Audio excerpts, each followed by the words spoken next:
بسم اللہ الرحمن الرحیم۔ شروع کرتی ہوں اللہ کے نام سے جو بڑا مہربان نہایت رحم والا ہے۔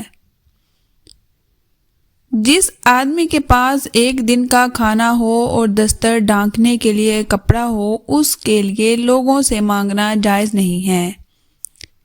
اسی طرح جو آدمی کمانے پر قادر ہو، اس کے لیے بھی سوال کرنا جائز نہیں۔ البتہ اگر کسی آدمی پر فاقہ ہو یا واقعی کوئی سخت ضرورت پیش آ گئی ہو جس کی وجہ سے وہ انتہائی مجبوری کی بنا پر سوال کرے تو اس کی گنجائش ہے، لیکن مانگنے کو عادت اور پیشہ بنا لینا بالکل بھی جائز نہیں ہے۔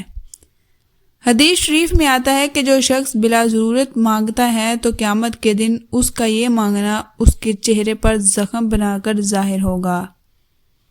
ایک روایت میں ہے کہ جو اپنا مال بڑھانے کے لیے سوال کرتا ہے تو یہ جہنم کے انگارے جمع کر رہا ہے، اب چاہے تو کم جمع کرے یا 15 دن میں 10 درہم کما لے۔ ابن ماجہ شریف میں ہے کہ ایک انصاری نے نبی کریم صلی اللہ علیہ وسلم کی خدمت میں حاضر ہو کر سوال کیا۔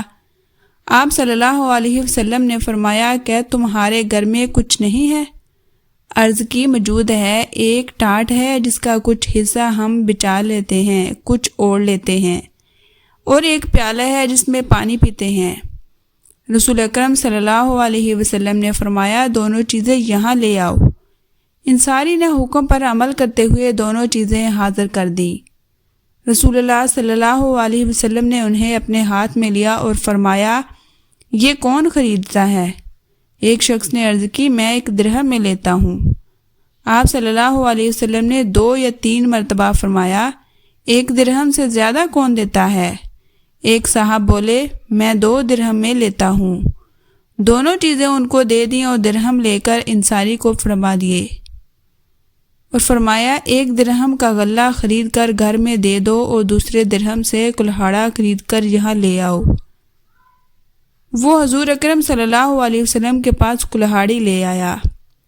آپ صلی اللہ علیہ وسلم نے اپنے دست اقدس سے اس میں دستہ ڈالا، پھر فرمایا، جاؤ لکڑیاں کاٹو اور بیچو، اور اب میں تمہیں 15 دن تک نہ دیکھوں۔ پھر وہ انصاری لکڑیاں کاٹتے اور بیچتے رہے۔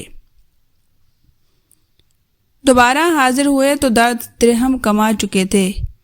مدینے کے تاجر صلی اللہ علیہ وسلم نے ان سے ارشاد فرمایا، چند درہم سے غلہ خریدو اور کچھ کا کپڑا۔ پھر فرمایا، یہ اس دن سے بہتر ہے کہ قیامت کے دن سوال تمہارے منہ پر چھالا ہوا کرتا۔ حلال پیشہ خواہ کتنا ہی معمولی ہو، بھیک مانگنے سے افضل ہے کہ اس میں دنیا اور آخرت میں عزت ہے۔ افسوس، آج بہت سے لوگ اس تعلیم کو بھول گئے۔ مسلمانوں میں سدا خاندان پیشہ وار بیکاری ہے۔ میٹھے میٹھے اسلامی بہن بھائیوں، بھیک مانگنا ایک پیشے کی شکل اختیار کر چکا ہے۔ حالانکہ کئی ممالک کی طرح پاکستان میں بھی بھیک مانگنا غیر قانونی ہے۔ اخبارات، سماجی رابطے کی ویب سائٹس اور ذاتی مشاہدات میں حاصل ہونے والی معلومات کے مطابق پیشہ وار بیکاریوں کے منظم گروہ ہوتے ہیں جن میں بچے، مرد، عورتیں، بوڑھے شامل ہوتے ہیں۔ ان کے اپنے اپنے علاقے اور اڈے ہوتے ہیں جہاں کوئی اور بھیک نہیں مانگنا سکتا۔